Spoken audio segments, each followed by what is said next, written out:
Hi Kiran. Hi. ఏంటి సంగతి? జగన్మోహన్ రెడ్డి గారు ఏంటి మళ్ళీ మావిగన్ తోటే వచ్చేస్తాను నేను ఎలక్షన్లకు అంటున్నాడు. మీరు ఇంకా మావిగన్ దగ్గర ఆగారా? మావిగన్ 1వ తారీఖు, 2వ తారీఖు విజయవాడ, 3వ తారీఖు బెంగళూరు వెళ్ళారు. మళ్ళీ గుంటూరు అంటారేమో 3వ తారీఖు అనుకున్నా కానీ గుంటూరు కాదంట. తర్వాత నాకు షాకింగ్ న్యూస్ ఏంటంటే సజ్జలు వచ్చాడు. సజ్జలు వచ్చి కాదు ఈయన 2014లోనే దొనకొండలో 50,000 ఎకరాల అటవీ భూమి ఉందని చెప్తున్నాడు. ఆ 50,000 కాకుండా ఇంకో 50,000 ఎకరాలంట. ఈయన అధికారంలో ఉంటే 1,00,000 ఎకరాలకి ఎసరు పెట్టి అవి కూడా కొట్టేద్దామని, అభివృద్ధి చేయటానికి కాదు. అమరావతికి ఇన్ని వేల ఎకరాలు ఎందుకు, 400 ఎకరాలు చాలు అని మాట్లాడిన వ్యక్తి మావిగన్ అంటాడు, విజయవాడ అంటాడు. అసలు మళ్ళీ వాళ్ళ సజ్జల గారే దొండకొండ అంటారు. ఇంత ముందేమో అమరావతి అన్నారు, కర్నూలు అన్నారు, వైజాగ్ అన్నారు. 2023లో లేదు వైజాగ్లో కాపురం చేస్తాను అన్నాడు. మీ గుంటూరు ఎమ్మెల్యేలు కానీ, ఎంపీలు కానీ, విజయవాడ ఎమ్మెల్యేలు కానీ, ఎంపీలు కానీ, మంత్రులు కానీ, ప్రకాశం జిల్లా వాళ్ళు కానీ దయచేసి దండం పెడుతున్నారు. ఆ జగన్ ఒక స్టాండ్ మీద ఉండమని చెప్పండి. అతను ఏం మాట్లాడుతున్నాడో మాకు పార్టీలో ఉండమంటారా వద్దంటారా కథ ఊపి పట్టండి.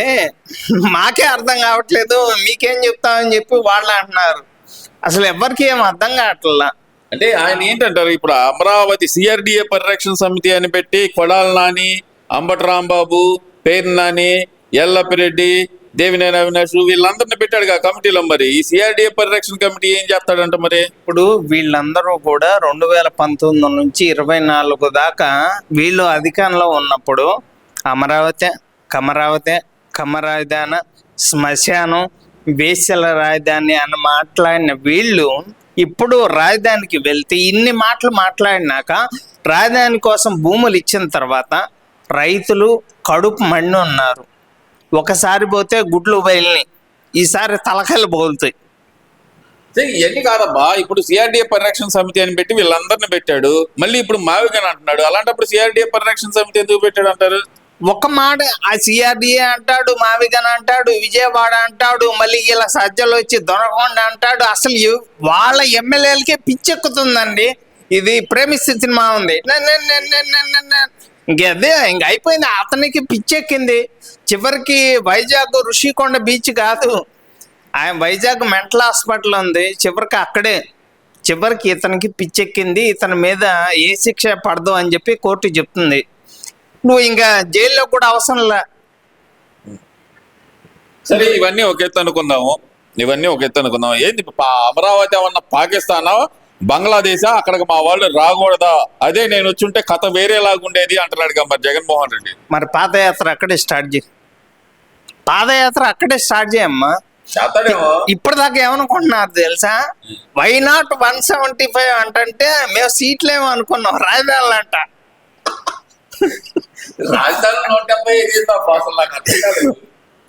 చెప్పారుగా ఇప్పటిదాకా అమరావతి చెప్పారు, కర్నూలు చెప్పారు, వైజాగ్ చెప్పారు, మచిలీపట్నం చెప్పారు, విజయవాడ చెప్పారు, గుంటూరు చెప్పారు, మరి రీసెంట్గా దొన్నకొండ చెప్పారు. మరి ఇవన్నీ చూస్తుంటే వై నాట్ 175 అంటే మేము సీట్లేమో అనుకున్నాం, అక్కడ సీట్లు కాదంట.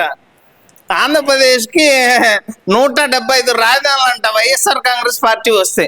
ఇది ఇప్పుడు రీసెంట్గా జరుగుతున్న ఇష్యూ. ఇది ఎందుకంటారు ఇంత కన్ఫ్యూజన్లో ఎందుకున్నారంటారు జగన్మోహన్ రెడ్డి? లండన్ మందులు సరిగ్గా పనిచేయట్లా. అయిపోయింది, ఆరిపోయే దీపానికి వెలుగు ఎక్కువ. నువ్వు ఈ మాటలు ఎప్పుడైతే మాట్లాడావో నీ గొయ్యి నువ్వే తీసుకుంటున్నావు. నీ 11 మంది ఎమ్మెల్యేల చేత నువ్వు ఇంకా మాకు అవకాశం కూడా ఇట్లా మీ పార్టీని మీరే భూస్థాపితం చేసుకుంటున్నారు. ఈసారి ఆ 11 సీట్లు కూడా రాకుండా ఉండటానికి మీరే ప్రయత్నాలు చేస్తున్నారు. మీకు తోడు ఇంకా కొంతమంది, అసలు వాళ్ళు ఎవరో ఏంటో అనేది, వాళ్ళు ఎన్ని పోలీస్ స్టేషన్ చుట్టూ తిరుగుతున్నారో అందరూ ఎవరో కూడా అందరూ తెలుసు పూర్తిగా. ఇవన్నీ కాదబ్బా, అసలు అమరావతి రావటానికి అదేమన్నా పాకిస్తానా, బంగ్లాదేశా అంటున్న జగన్మోహన్ రెడ్డి గారు ఆయన నేను వస్తే కథ ఇంకోలాగా ఉండేది అంటున్నాడు కదా. అంటే ఆయన వస్తే కనుక భారీ ఎత్తున వచ్చేవాడు అంటారా? మరి నువ్వు అధికారంలో ఉన్నప్పుడు ఎట్లా వచ్చావు రాజధానిలోకి? పోలీసులు, బారికేడ్లు, ఒరే 150 సీట్లు వస్తేనే మగవాళ్ళలాగా బయట రాలేదురా మొండ, నువ్వెందుకు రా పెద్ద రాయలసీమ సింహాన్ని సింగిల్గా వస్తాను అని చెప్పి మాట్లాడుతున్నావు. ఒక మాట మీద నిలబడవా?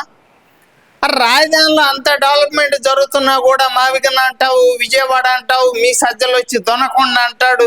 అసలు ఏందిరా అవన్నీ, వైజాగ్లో కాపురం చేస్తానంటావు. సరే, ఇవన్నీ ఒక ఎత్తు అనుకుందాం. ఏంటి మా అంబటి రాంబాబు గారిని మరి వీళ్ళందరినీ ఇప్పుడు ఏం చేద్దామని సిఆర్డిఏ పరిరక్షణ సమితి అన్న అట్టి పెడతారా లేరా? ఎవరు ఏం చేయక్కర్లేదండి, అతని మీద SC ST అట్రాసిటీ కేసు నమోదైంది.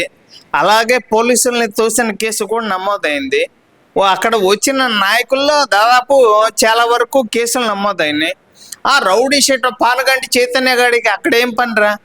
గుంటూరు మిర్చాడు తగలబెట్టిన అప్పిరెడ్డి గాడికి అక్కడేం పనిరా? మంగళగిరి పార్టీ ఆఫీస్ మీద దాడి చేసిన నూనె ఉమామహేశ్వర్ రెడ్డి వాడొకడు, దేవినేని అవినాష్ గాడు ఒకడు, వీళ్ళందరూ కూడా వీళ్ళు ఎమ్మెల్యేల మంత్రుల రౌడీ షీటర్లని అందరూ తెలుసు, మీరు చెప్పాల్సిన అవసరంలా. 2029 ఏం లేదు, అమరావతి నెత్తి మీద పాలు పోసిన జగన్మోహన్ రెడ్డి అని చెప్పి మీరైతే గుర్తుపెట్టుకోండి అని చెప్పి నేనైతే చెప్తున్నా. సరే, ఇప్పుడు వైఎస్ఆర్సీపీలోనే కన్ఫ్యూజన్ ఉందనుకోవచ్చు అంటారా? ఎందుకంటే సజ్జల రామకృష్ణారెడ్డి మాటలకి జగన్మోహన్ రెడ్డి మాటలకి పొంతన కుదరట్లేదు. అంటే వాళ్ళిద్దరి మధ్య ఉన్న గొడవ ఉందంటారా, లేదంటే జగన్మోహన్ రెడ్డిని సజ్జల రామకృష్ణారెడ్డి లెక్క చేయట్లేదు అనుకోవాలంటారా? అసలు ఒక మీడియాలో ఇప్పుడు సార్ మరి వైజాగ్ రాజధాని అన్నారు, వైజాగ్ ఇంకా తీసేసినట్టయినా రాజధానిగా అని చెప్పి ఆ ప్రశ్న అడిగితే అమ్మటే లేచి వెళ్ళిపోయాడు. అరే నువ్వు ఒక మాట మీద ఉండవు. ఫస్ట్ ఏమో మీరు అమరావతికి ఓటేయాలి అంటే మీరు అమరావతికి ఓటేయండి, మావిగన్కి ఓటేయాలంటే మావిగన్కి ఓటేయండి అంటున్నాడు. మీ ఎమ్మెల్యేలకే అసలు ఏమీ అర్థం కాకుండా పార్టీలో ఉండాలా వద్దా అని చెప్పి వాళ్ళే మాట్లాడుతుంటే ఇంకా మీరు అర్థం చేసుకోవాలి, మీ పార్టీని మీరే గొయ్యి గోతలో పెడుతున్నారని. ఆంధ్రప్రదేశ్లో శాంతి భద్రతలు లేవు, దానికి ఉదాహరణే అక్రమంగా అరెస్టులు చేస్తున్నారు, అన్యాయంగా కేసులు పెడుతున్నారు, దానికి ఉదాహరణే ప్రశ్న రావణ్ అంటున్నాడు కదా, మరి దానికి ఏం చెప్తారు? శాంతి భద్రతలు లేవా? అవి అందరూ తెలుసండి. 2019 నుంచి 24 దాకా 144 సెక్షన్ పెట్టి ఎవరు ఏమని ప్రశ్నిస్తున్నారు? బూతులు తిట్టడం, హిందువుల దేవుళ్ళని తిట్టడం, 4 గోస్థానం అంటాం. 2029లో నేను డిప్యూటీ ఏదో అసలు మీ పదవులు ఏందో, హోమ్ మినిస్టర్ అవుతాను, ఇతను ముఖ్యమంత్రి. ఏమండి ఎక్కడన్నా పోటీ చేస్తే నేను సీఎం అవుతానో లేదా ఎమ్మెల్యే అవుతానో చెప్పాలా? ఎందుకని నువ్వు ఏ పార్టీలో ఆ పదవి అడుగుతున్నావు కూడా చెప్పట్లా. వీళ్ళంతా కూడా జగన్మోహన్ రెడ్డి చెప్పినట్టు మాట్లాడుతున్నారు అని చెప్పి నేనైతే చెప్పగలను. అంటే ఈ వెనకమాల జరిగిన ఈ సంఘటన వెనక మొత్తం జగన్మోహన్ రెడ్డి ఉన్నాడు కాబట్టి రీసెంట్ గా రావణ అనే పేరు పెట్టుకున్నాడు, కానీ వాడి పేరు రావణ కాదు, సైతాన్ వాడి పేరు. హిందువుల దేవుళ్ళని తడతా వాడు ఇష్టం వచ్చినట్టు మాట్లాడతా